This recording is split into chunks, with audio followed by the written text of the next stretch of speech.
Bismillahirrahmanirrahim. Radhiyallahu ankum. Wa qala al-musannifu rahimahullahu ta'ala fi kitabihi wa nafa'ana Allahu bihi wa bi ulumihi fid dharain amin ya rabbal alamin. Ilan qala wa ammal munjiat. Selesai kita bahasan dari muhlikat, perkara-perkara yang membinasakan, yang menakutkan kita semua. Nah, kita masuk kepada bahasan hal-hal yang dapat menyelamatkan kita. Enak baru nih, ya enggak? Ini kalau gitu cari.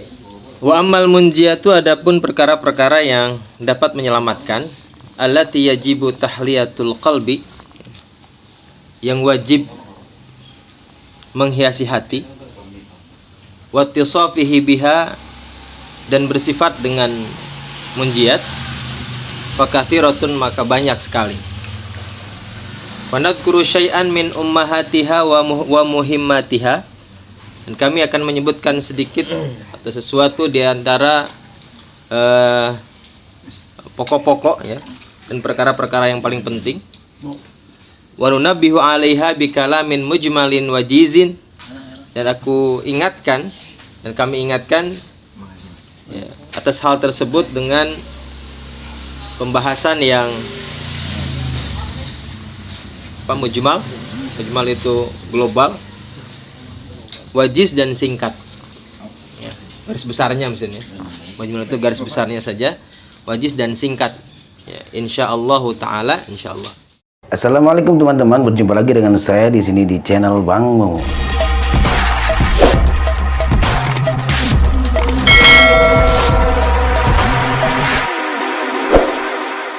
Famin a'zamil munjiyat, adapun di antara perkara yang paling besar yang dapat menyelamatkan adalah at-taubatu, taubat, ilallahi ta'ala, kepada Allah Ta'ala, min jami' dzunubi, dari segala dosa.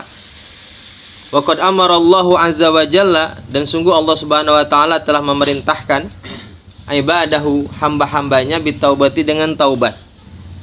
Wa raghabahum fiha, dan telah menganjurkannya dalam bertaubat. Wa wa'adahum biqabuliha, dan telah menjanjikan kepada mereka biqabuliha, dengan menerima taubatnya. Jadi Allah sudah perintahkan, Allah anjurkan, dan Allah menjanjikan bahwa barang siapa yang akan bertobat kepada Allah, Allah janjikan tertaubatannya akan diterima oleh Allah Subhanahu wa taala. Faqala ta'ala, Allah Subhanahu wa taala berfirman, kata Allah, wa tubu ilallahi jami'an. Taubatlah kepada Allah, taubatlah kamu sekalian kepada Allah, jami'an, seluruhnya, ayyuhal mu'minun, wahai orang-orang yang beriman, la'allakum tuflihun, supaya kamu beruntung. Wa qala ta'ala, dan Allah Subhanahu wa taala berfirman, ya ayyuhalladzina amanu tubu ilallahi taubatan nasuha. Wahai orang-orang yang beriman, taubatlah kamu sekalian kepada Allah ya, taubatan nasuha, dengan taubat yang nasuha. Taubat nasuha itu apa sih? Ya. Kata mufassir, nasuha ay shadiqatan jazimatan ya. Taubat yang sungguh-sungguh, taubat yang benar, jazimat yang pasti. Apa maknanya jazimah? Itu artinya ay la ya'udu 'alaiha, adalah taubat, benar-benar taubat supaya kita tidak kembali lagi kepada dosa yang kita atau maksiat yang kita kerjakan. Itu namanya taubatan nasuha. Jadi kalau misalnya kita sudah niat ya, karena di antara syarat taubat adalah al-jazmu, al-azmu ala adamil aud ya. Untuk kita harus berniat untuk tidak kembali melakukan perbuatan maksiat atau dosa yang kita lakukan. Itu disebut dengan taubatan nasuha, ay la ya'udu 'alaiha. Taubat yang tidak kembali lagi melakukan maksiat ataupun dosa yang dilakukan. Wa qala ta'ala, Allah Subhanahu wa taala berfirman, kata Allah, innallaha yuhibbut tawwabin wa yuhibbul mutatahhirin. Sesungguhnya Allah Subhanahu wa taala menyukai, mencintai orang-orang yang tawab, orang-orang yang bertaubat, ay tawabin minadz-dzunub, orang-orang yang taubat daripada dosa, wa yuhibbul mutatahhirin, dan orang-orang yang mensucikan dirinya ya. Baik mensucikan diri daripada al-ahdath wan najas ya, mensucikan diri daripada hadas-hadas dan najis, juga mensucikan dirinya daripada perbuatan syirik wal munkar gitu ya. Itu makna al-mutatahhirin. Wa qala ta'ala, dan Allah Subhanahu wa taala berfirman, kata Allah, faman taba min ba'di dzulmihi. Barang siapa yang bertaubat min ba'di dzulmihi, setelah perbuatan aniayanya, wa aslaha, kemudian dia memperbaiki amalnya, fa innallaha yatubu alaihi, maka sesungguhnya Allah Subhanahu wa taala yatubu alaihi, menerima pertaubatannya. Innallaha ghafurur rahim, sesungguhnya Allah Subhanahu wa taala ghafurun, maha pengampun, rahimun, maha pengasih. Wa qala ta'ala, dan Allah Subhanahu wa taala berfirman, wa huwal ladzi yaqbalu taubata an ibadihi wa ya'fu anis sayyiati wa ya'lamu ma taf'alun. Wa huwal ladzi, dan dialah Allah, zat yang yaqbalu taubah, zat yang menerima taubat, an ibadihi, dari hamba-hambanya, wa ya'fu, dan Allah Subhanahu wa taala memaafkan, mengampuni, anis sayyiati, daripada perbuatan buruk atau perbuatan dosa, wa ya'lamu ma taf'alun, dan Allah Subhanahu wa taala maha mengetahui apa yang kamu kerjakan. Ini semua adalah diantara ayat-ayat yang menunjukkan bahwa barang siapa yang bertobat kepada Allah atas apa yang dia lakukan, ya, sebanyak apapun dosa yang dia kerjakan, maka Allah menjanjikan akan menerima taubat seseorang. Wa qala Nabi sallallahu alaihi wasallam, dan Kanjeng Nabi sallallahu alaihi wasallam bersabda, kata Kanjeng Nabi, at-taibu minadz dzambi kaman la dzambalah.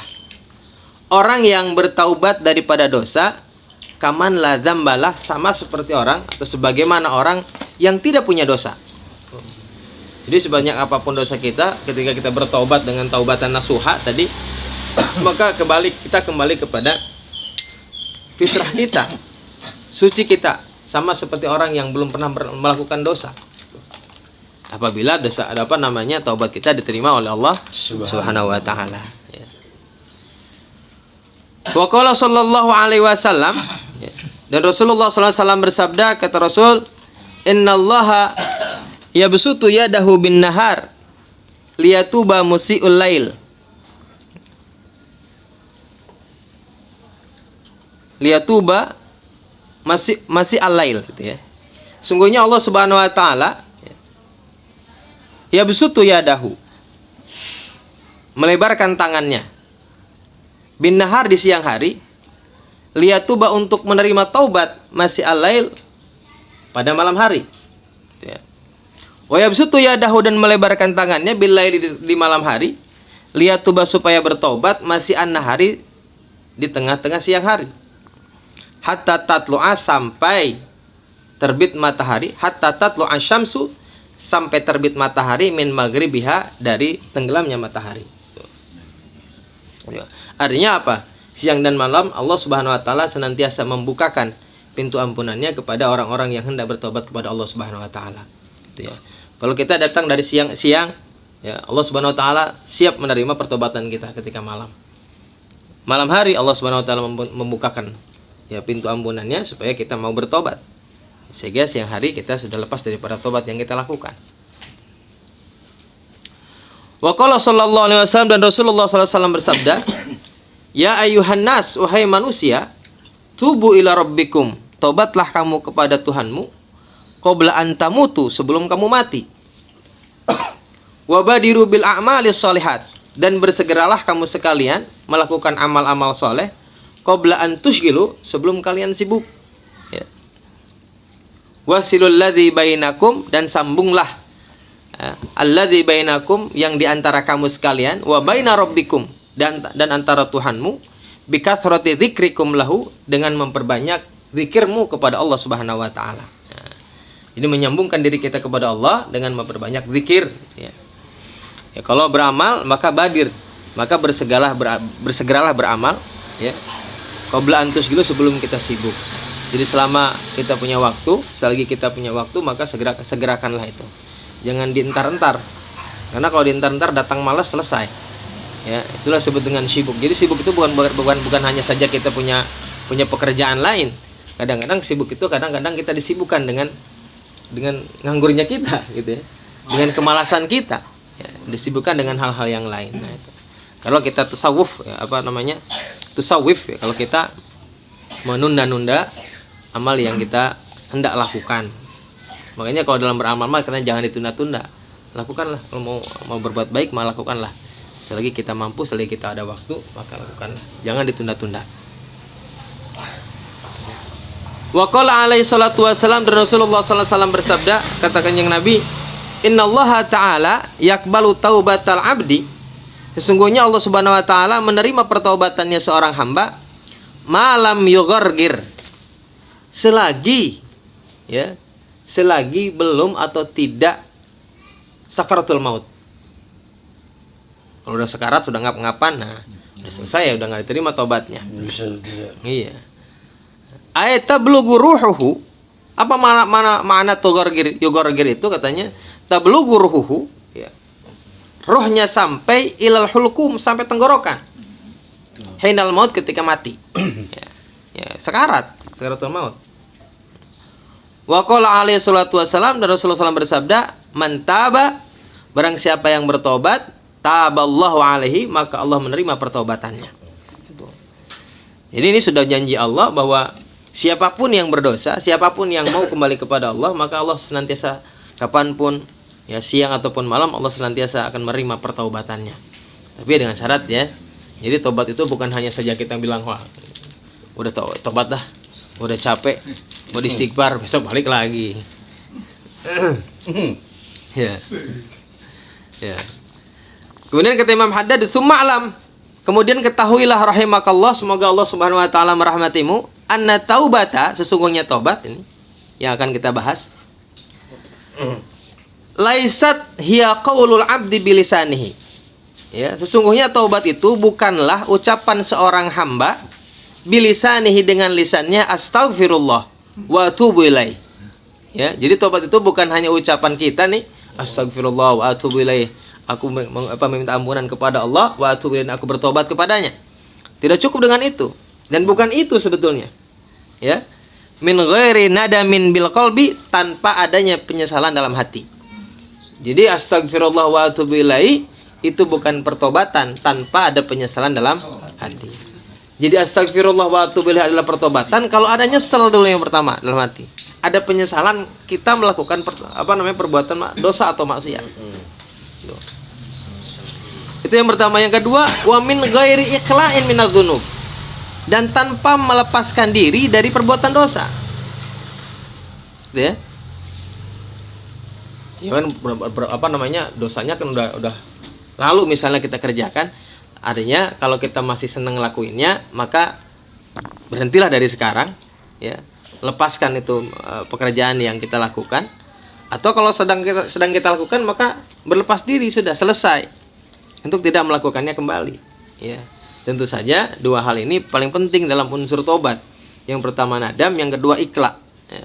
Bahkan ulama itu biasanya menempatkan ikhla di pertama, melepaskan maksiat yang sedang dilakukan, kemudian menyesali apa yang kita lakukan. Itu syarat taubat. Kemudian kita sudah bahas sedikit ya. Terus yang ketiga biasanya adalah al-azmu ala adamil aud, ya. Namanya berniat atau berpunya keinginan kuat untuk tidak kembali melakukan. Azam itu ada biasanya kalau udah nyesel. Ya, kalau belum nyesel biasanya enggak enak sih. Enak sih. Sebaiklah. Tobat sambal. Nah, lo lagi nggak punya duit aja tobat. Wa qad dzakarul ulama, dan sungguh para ulama telah menyebutkan, rahimahumullah, semoga Allah merahmati mereka, li taubati, untuk taubat syara'ita, ya, beberapa syarat, labudda minhu, yang harus dilakukan. Wala tutimmu taubatu illa biha, dan tidak sempurnalah taubatnya kecuali dengan syarat tersebut. Apa itu? Wahiyya thalathatun, yaitu 3 perkara. Al-awalu, yang pertama, an-nadamu bil qalbi, penyesalan dalam hati, ala dzunubi salifah, atas dosa-dosa yang telah lalu. Ini yang pertama. Nyeselin dulu ya. Ini mah nyesel kalau pas lagi lempengan gak punya duit nyesel. Ya. Kenapa nyesel? Iya nyesel. Coba kalau punya duit.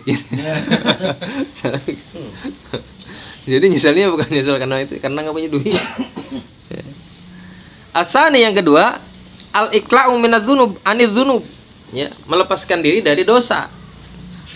Wa ma'nahu, mananya adalah alla yatuba minadz-dzambi wa huwa muqimun 'alaihi wa mulazimun lahu. Mananya adalah alla yatuba, untuk tidak bertobat dari sebuah dosa, wa huwa muqimun 'alaihi, sedangkan dia masih melakukannya. Wa mulazimun lahu, dan senantiasa terus-menerus melakukannya. Ya. Jadi yang namanya tobat kalau masih ngelakuin namanya bukan tobat. Besok balik lagi. Tobat aku mau dah. Saya diajak ayo. Omongan doang dan lisan doang. Dibayarin mau.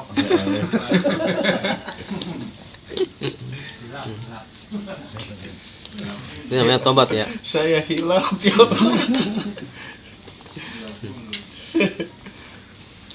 Asalis yang ketiga nih, al-azmu ala alla ya'uda.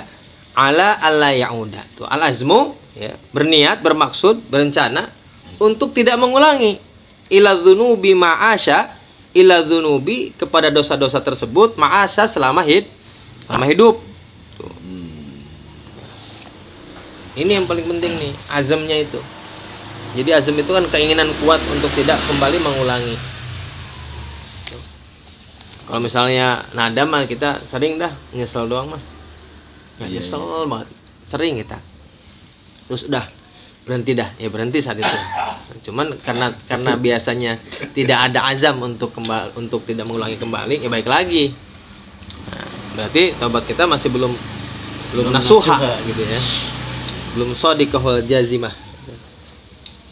Wa hadhihi talas, adapun tiga perkara ini labudda minha, wajib adanya fi taubati, dalam taubat, minadz-dzunubi, dari dosa, allati takunu bainal abdi wa baina rabbih, ya, yang ada antara seorang hamba dan antara Tuhannya, ya. Jadi dalam taubat itu harus ada tiga unsur ini, ya. Kalau tidak ada salah satunya berarti bukan tobat, belum tobat, ya. Belum taubatan nasuha berarti. Belajar soalnya. Bisa Belajar tobat. Wa yazidu 'alaiha syartu rabi. Kemudian katanya para ulama menambahkan kepada yang tiga tadi, syartu rabi, syarat yang keempat, fi dzunub, dalam dosa-dosa, allati takunu bainal abdi, yang dilakukan antara seorang hamba wa baina ghairihi minal ibadi, dan antara hamba yang lainnya. Artinya yang dilakukan sesama, ya. Yang dilakukan antar sesama. Kalau tadi yang tiga itu adalah dosa yang kita lakukan kepada Allah Subhanahu wa taala, antara diri kita dengan Tuhan, dengan Allah Subhanahu wa taala. Syaratnya tiga. Nah, kalau dosa yang dilakukan antar sesama, maka ditambah lagi syarat yang keempat. Ada 4 ya. Ini ada 4 nih. Apa tuh? Wa bayanu dzalika. Penjelasannya adalah annahu idza dzalama ahadan. Bahwasanya jika seseorang menzalimi orang lain, ya, minal adamiin, dari manusia, fi nafsin, baik dalam jiwa, au irdin, atau kehormatan, au malin, atau harta, ya, wajib alaihi ayurudda haqqahu, maka wajib ayarudda haqqahu, maka wajib kepadanya untuk mengembalikan haknya, haqqahu ilaihi, bitamkinihi minal qisas, untuk menyerahkannya, dengan menyerahkannya, minal qisas, dari qisas, fil madzalimin nafsiyah, dalam perbuatan kejahatan atau perbuatan aniaya yang berupa jiwa, ya. Jadi kalau misalnya perbuatan jiwa itu qisas, ya. Taubatnya kalau sesama itu kita taubat kepada Allah telah membunuh orang. Karena kalau membunuh orang itu adalah juga perbuatan dosa yang kita lakukan kepada sesama, maka kita harus menyerahkan diri kita untuk dikisos. Kita siap untuk dikisos. Ya, sebelum dikisos kita tobat tuh ya. Ya, tobat, datang ke orangnya bahwa kita nih, ya. Yang nyuruh pasang. Karena ini syarat yang keempat. Syarat yang keempat memang harus menyerahkan diri, harus menyerahkan dirinya, memasrahkan dirinya untuk mengembalikan hak orang-orang yang terzalimi Ya, dalam masalah jiwa. Kisos tuh datang Itu tahu kemana namanya. dia. Iya. Yang kedua waradul madzalimil maliyah. Kemudian mengembalikan perkara-perkara yang zalimi dalam urusan harta. Ambil harta orang, ya, hutang piutang segera bayar. Ya, ambil harta orang yang dulu orangnya nggak tahu nih sampai sekarang nih, tetap kita balikin. Ya.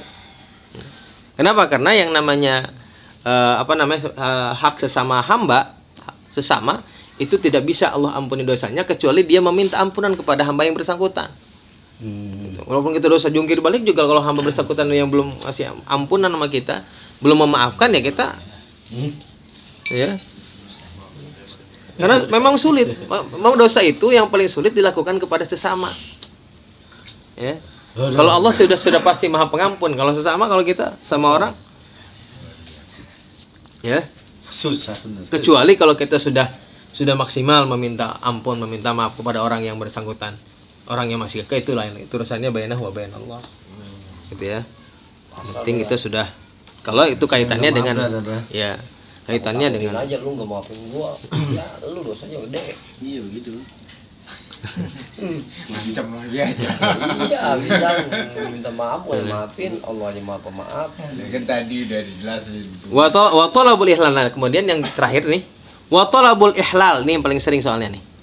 Wa talabul ihlal, meminta atau menuntut dihalalkan fil madzalimil irdiyah, dalam kejahatan, dalam perbuatan zalim yang bersangkutan dengan kehormatan. Ya. Dalam Islam itu kehormatan seseorang itu sangat dijaga. Di antara salah satu bukti bahwa Islam itu menjaga kehormatan orang lain adalah adanya hukum qadzaf. Hukum qadzaf itu adalah hukum bagi orang-orang yang menuduh orang lain berzina tanpa bukti. Namanya hukum qadzaf tuh. Jadi kalau ada orang menuduh orang lain berzina tanpa ada bukti, maka dia yang terkena hukum qadzaf. Samanina jaldah, 80 kali cambukan. Ya. Dia fitnah gitu. Iya, fitnah orang, misalnya orang dia zina gitu. Sedangkan zina itu ya kan tidak bisa dibuktikan kecuali dengan 4 orang saksi. Buktinya hanya 4 orang saksi. Dan ikrar kalau dia ngakuin si pelakunya. Enggak, dengan apa namanya, selain itu nggak bisa. Banyak mengakuin sih. Kalau satu Banyak lah. satu orang Satu saksi, orang saksi gitu. tapi dia pakai video. Ini Enggak. buktinya nih. Nggak bisa. Dalam Islam harus 4 orang saksi. Ini orang saksi ya bukan 4 orang yang ngikutin orang lagi mau begitu diikutin, bukan. Karena 4 orang saksi itu juga adalah orang-orang yang harus mencukupi syarat adalah. Syarat-syarat adil, syarat-syarat orang yang syarat dalam saksi. Maka sulit. Maka dari zaman Nabi sampai sekarang pun tidak ada satupun kasus perzinahan yang ditentukan atau yang diputuskan lewat persaksian. Ya kan? Nggak ada. Pengakuan ya. Saksinya Kalau misalnya pengakuan anak, ada. walaupun anak dia misalnya tapi di bawah umur gitu Nggak bisa. Apalagi atau yang sudah berumur pun, kalau 1 nggak bisa, 2 nggak bisa, harus 4. Itu saksi dalam perzinahan. Makanya ini salah satu bukti Islam itu sangat memperhatikan kehormatan seseorang. Tidak boleh kita melayangkan tuduhan berzina, ya, kepada orang lain. Bahkan kalau kita tidak bisa membuktikan itu, maka hukuman qadzaf datang kepadanya. Dan ini nas Al-Quran kalau hudud itu. Allah sendiri yang menaskan bahwa orang yang menuduh orang lain berzina, qadzaf, ya, samanina jaldah, 80 kali cambuk. Enggak main-main. Itu tentang irdiyah. Maka, tapi kita nggak sadar nih, paling sering adalah kita melakukan zalim terhadap orang, masalah kehormatan. Yang ngomongin orang gibah kan jelek-jelekin orang. Iya kan? Cuma nama baik gitu ya. Jelek-jelekin orang segala macam. Nah, ini paling sering nih. Dan ini sebetulnya kalau kita kejahatan kepada si A si B, kepada orang-orang tertentu, maka kita harus meminta maafnya atas hal itu. Ya. Bang, lu mau minta maaf enggak mau gua? Sore ini gue sering ngomongin lo misalnya gitu kan, begitu kan ya bukan nggak, tidak bisa dijadikan sebagai barang bukti dalam Islam ya, dalam syariat kita nggak bisa, karena ya gini loh. Jadi Islam itu sangat sangat menjaga kehormatan seorang. Bahkan kalaupun gini, kalau ada orang di dalam kamar, misalnya di dalam kamar didobrok, ada orang laki-laki dan perempuan sama-sama dewasa tidak mengenakan pakaian dua-duanya, bisa nggak kita menuduh berzina? Nggak bisa. Karena yang 4 orang itu pun harus melihat orang melakukan perzinahan itu seperti orang memasukkan benang ke dalam jarum. Masya Allah. Itu saking sulit, saking mustahilnya itu melakukan persaksian atas perzinahan. Iya. Ya. Kenapa? Karena hukumannya pun berat zina itu. Kalau zina muson misalnya, itu adalah hukumannya rajam. Rajam itu adalah hukuman paling berat. Kalau menurut saya, ya mungkin hampir tidak manusiawi ya. Kalau sekarang sih, ya hukum rajam itu kan laki-laki dikubur sekepala, dilemparin sama batu. Batunya jangan terlalu kecil, jangan terlalu besar. Terus sedang. Jadi jangan terlalu cepat matinya, jangan terlalu lama. Yang mungkin mati cepet. Iya, yang mati cepat jangan, mati lama jangan gitu. Itu kan luar biasa. Makanya dalam hukum perzinahan itu juga berat dalam saksiannya.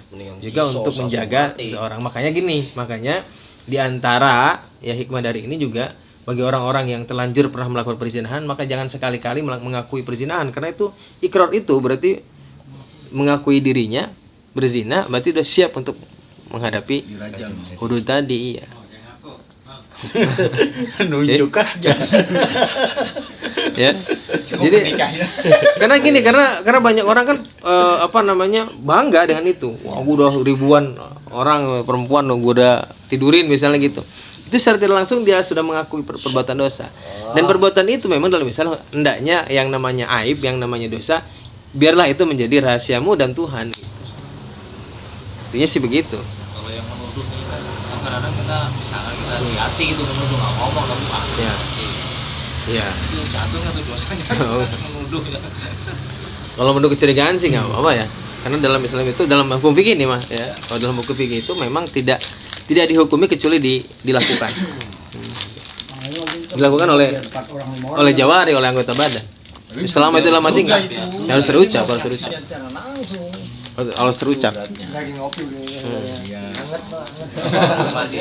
Betul. Dan tuduhan ini berlaku bagi suami istri. Kalau misalnya istri dia cemburu sama bininya karena misalnya berdua-duaan sama laki-laki, dia ngomong lu zina misalnya gitu ya. Banyak yang paling banyak kan begini ya, kecemburuan seorang suami ataupun sebaliknya kepada istri atau kepada suaminya, kemudian melayangkan tuduhan juga sama terkena. Qadzaf itu bukan hanya saja kepada orang lain, bahkan kepada istrinya pun berlaku. Nah, dalam hukum pernikahan ada namanya sumpah li'an.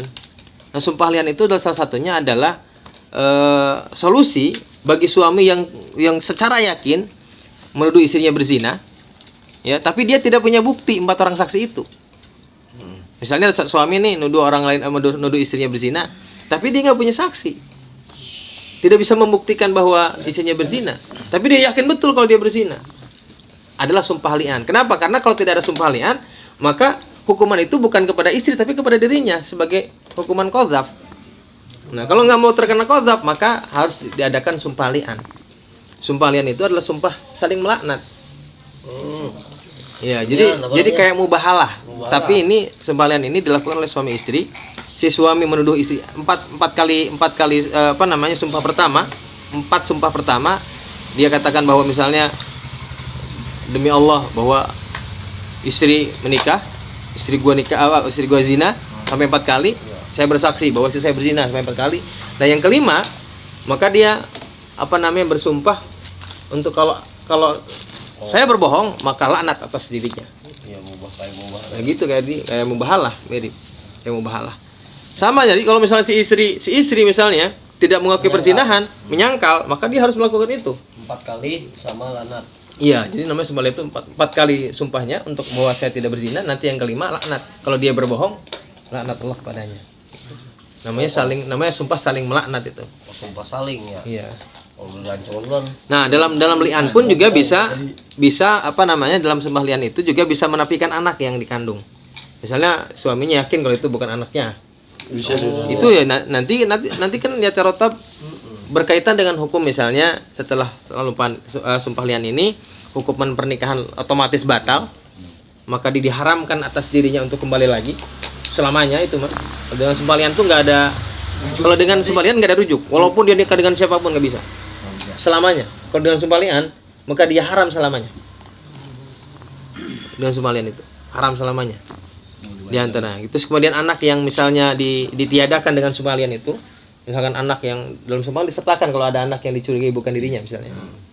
Anak yang dicurigai bukan dirinya, bukan dari dia, maka juga nanti layari solyuros.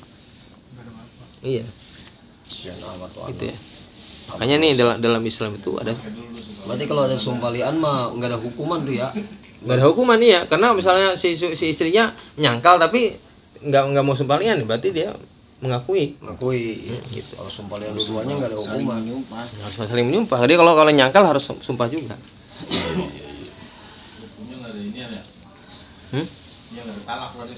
Iya, itu udah pasah langsung batal, bukan talak. Langsung pasah, langsung batal nikah. Lian itu Lian. kata dari laknat kali. Iya, lian dari laknat. Sumpah lian Saling menanat. Saling mengutuk misalnya. sumpah saling mengutuk. Lian. Lian itu ya. Itu apa namanya? Salah satu bukti bahwa syariat ini menjaga kehormatan seorang. Nah, kalau tadi dosa misalnya tentang jiwa, menyakiti orang lain dalam fisik, menyakiti orang lain dengan dalam kehormatan, harta, itu semuanya hanya bisa diampuni oleh Allah Subhanahu wa taala kalau dia meminta ampun, meminta maaf kepada yang bersangkutan. Kalau dia masalah jiwa, dia bersangkutan siap untuk menerima kisos. Kalau dalam masalah harta, siap mengembalikan harta yang sudah diambil. Dalam masalah kehormatan, untuk meminta maaf ya, dari kehormatan yang sudah diciderainya. Gitu. Manusia Wa alaihi, dan wajib atas dirinya badla juhdihi, itu mengerahkan segala kemampuannya, usahanya, fidzalika, dalam hal tersebut. Ya, wa imkanihi, dengan segala kemampuannya.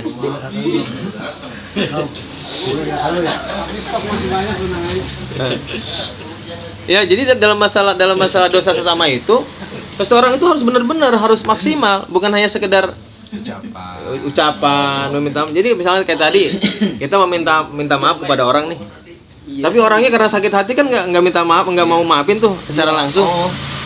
Ya udah, gua udah minta maaf, yang penting jangan, nggak boleh gitu namanya minta maaf mah. Iyalah, harus berusaha keras bagaimana supaya dia meminta maaf.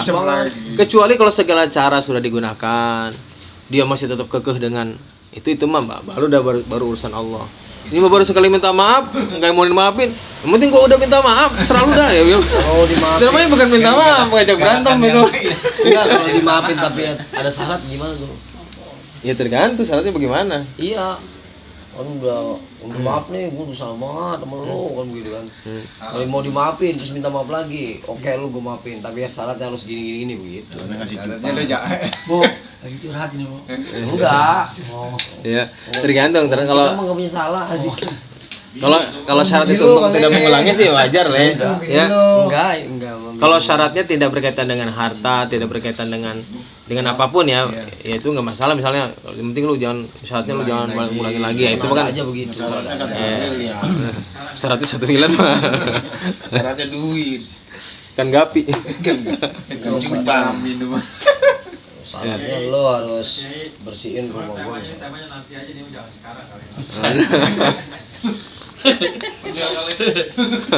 Kayaknya kena bener. Bisa begitu. Fa idza tabal abdu min dzunubihi, maka jika seorang hamba bertobat dari dosa-dosanya, alal wajhil ladzi wasafnahu, sesuai dengan apa yang telah kami sebutkan ya, yang telah kami sifatkan tadi, jelaskan tadi, fayam bagi lahu ayyakuna bainal khaufi war raja, maka penting baginya untuk berada dalam perasaan takut, war raja, dan berharap. Jadi kalau bertobat itu kita harus di antara dua perasaan ini nih. Ya. Takut sama Allah. Takut takut tobatnya tidak diampuni oleh Allah, ya. Tapi juga kita harus penuh harap kepada Allah. Harus penuh harap bahwa pertobatan yang kita lakukan akan diampuni oleh Allah. Ya. Supaya apa? Supaya kalau kita takut itu supaya kita tidak merasa aman. Kan gue udah tobat nih. Gitu. Merasa hati-hati. Nah, karena kalau sudah merasa aman itu balik lagi ke gurur. Paham nggak? Orang merasa aman, merasa diterima tobatnya diterima oleh Allah Subhanahu wa taala, yakin betul tobatnya diterima, balik lagi ke gurur itu. Kena tipu daya lagi, setan lagi. Oh, dia ngambil dalilnya tadi, innallaha ghafur. Iya, selalu begitu. Begitu ngomongnya. Ngomongnya sekarang orang pada begitu.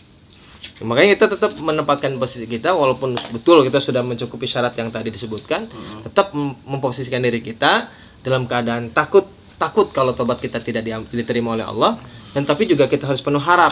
Kenapa? Karena juga kita harus berbaik sangka kepada Allah Subhanahu wa taala. Ya. Tuh, yarju min rabbihi qabulu taubatihi. Berharap dari Allah Subhanahu wa taala qabulu qabula taubatihi, menerima pertaubatannya. Bifadlihi, karena keutamaan Allah, wa karamihi, dan kemuliaan Allah. Wa yakhafu, dan harus takut min adami qabuli taubati, tidak diterima taubatnya, makhafatan, karena takut annahu lam ya'ti bi taubati ala wajhi alladhi amarahu Allah bihi, ya, bahwasanya dirinya belum melakukan taubat sesuai yang diperintahkan oleh Allah Subhanahu wa taala. Gitu ya. Sungguh-sungguh ya. Supaya sungguh-sungguh ya, kita harus takut kepada Allah, takut nggak diterima. Jangan udah bener apa belum nih tobat gue. Ini harus ada itu. Kalau pengen tobat udah bener apa belum sih ini tobat gue nih, ya gitu. Supaya terus menerus tidak ada perasaan bahwa kita sudah diampuni oleh Allah Subhanahu wa taala. Karena tadi orang selalu merasa bahwa dosanya sudah diampuni, maka dia kembali lagi kepada sifat gurur. Kita terkena tipu daya, kena prank. Orang sekarang kena prank kita, gitu ya. Nauzubillah min dzalik. Iya. Tuh, fayakunu ghairu taibin indallah, maka dia menjadi orang yang tidak bertobat di sisi Allah. Seolah-olah akhirnya kita seperti orang yang belum tobat kepada Allah Subhanahu wa taala. Supaya apa? Supaya diulang-ulang terus. Ya. Wayam bagi likuli mu'minin. Setik deh. Wayam bagi likuli mu'minin, dan penting bagi setiap orang mukmin, wajibu alaiha wujuban mutaakidan, dan wajib atasnya dengan wajib yang sangat, gitu ya. Ayah tariza, menjaga min jami'udz dzunub, dari perbuatan dosa, dari segala dosa, ihtirazan kulian, dengan jagaan yang sungguh-sungguh. Li'anna fiha, karena dalam dosa-dosa tersebut sukhtullahi wa maktuhu, terdapat murka Allah dan kemarahan Allah. Wahya as-sababu fi jamil baliyat, dan itulah ya. Jadi seluruh dosa-dosa itu adalah sebab fi jamil baliyat, dalam seluruh musibah, wal halakat, ya, yang membinasakan, allati tahillu bil ibadi fid dunya, ya, yang datang kepada seorang hamba, kepada hamba-hamba Allah fid dunya, di dunia, wal akhirah, dan akhirat. Jadi dosa-dosa itulah yang mendatangkan musibah, yang mendatangkan bencana bagi kita, ya, baik di dunia ataupun di akhirat. Jadi betul-betul kalau kita sudah bertobat kepada Allah, maka jagalah diri kita untuk supaya tidak kembali lagi pada dosa yang kita lakukan. Summa in waqa'a fi syai'in minadz-dzunub. Kemudian jika seorang mukmin terjerumus dalam perbuatan dosa, wajib alaihi ayubadiru bit taubati, maka wajib baginya untuk bersegera taubat. Ilallahi min dzambihi, kepada Allah dari dosa-dosanya, min ghairi israrin, tanpa terus-menerus mengulang-ulang. Ya. Wala iqamatin ala dzunubi wala ridwan bihi. Tuh. Jangan menetap pada dosa tersebut, artinya jangan terus aja, jangan diam aja di situ, maksudnya. Ya. Wala ridwan bihi, ya. Ganti-ganti. Wala ridwan bihi, dan jangan rela dengan perbuatan dosa itu. Ya, kita mah senang sih. Iya. Ya. Wala ridwan bihi, jangan ridho dengan perbuatan dosa tersebut. Ya. Kan kita kadang-kadang enggak sadar bahwa kita itu rela dengan perbuatan dosa, bersembunyi di balik kata khilaf. Gitu ya. Iya kan? Ya, bersembunyi di balik kata khilaf itu enak banget buat kita. Yang dikhawatirkan adalah dengan kata-kata khilaf itu kita menjadikan dosa yang kita lakukan itu menjadi biasa, Kecil lah. menjadi lumrah gitu.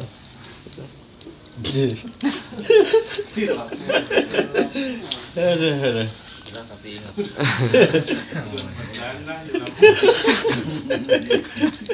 Udah mindo orang kali. Astagfirullahaladzim. Ya, wa yam bagi likulli mu'minin alla yazala taiban ilallah. Dan penting bagi seorang mukmin untuk senantiasa, ya, terus menerus tobat kepada Allah Subhanahu wa taala, wa mujaddidan, dan memperbaharui, ya, li taubati, untuk tobat, fi kulli halin wahinin, dalam setiap keadaan dan setiap waktu. Tuh. Jadi harus terus tobat kepada Allah.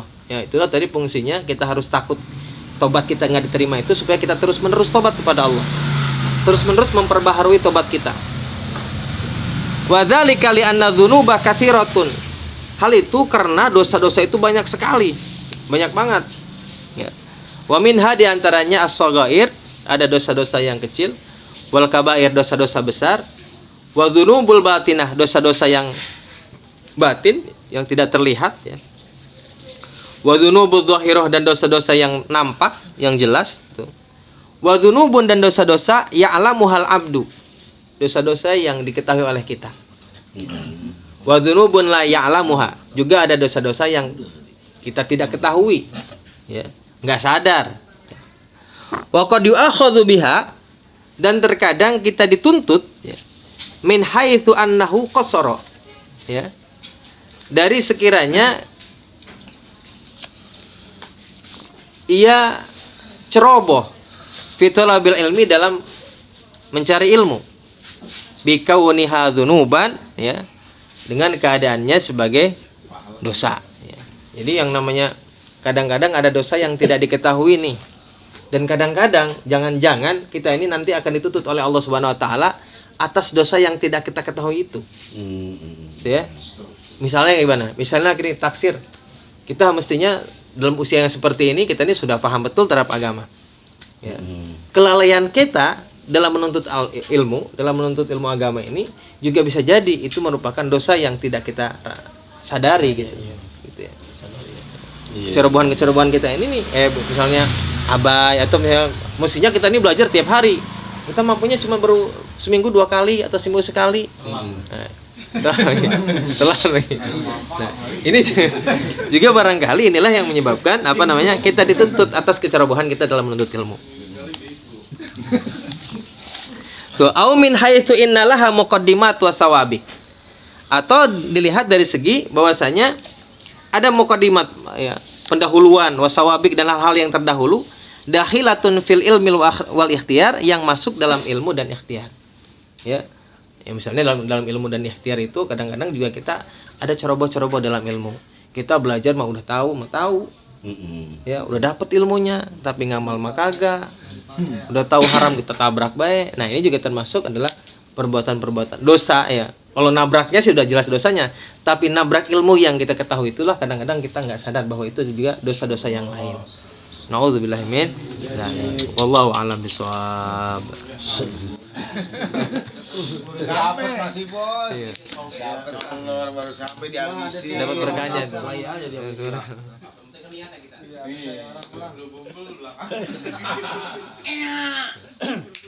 Tadi mau mulai katanya setengah jam udah cukup. Iya. 40 menit ini. 40 menit.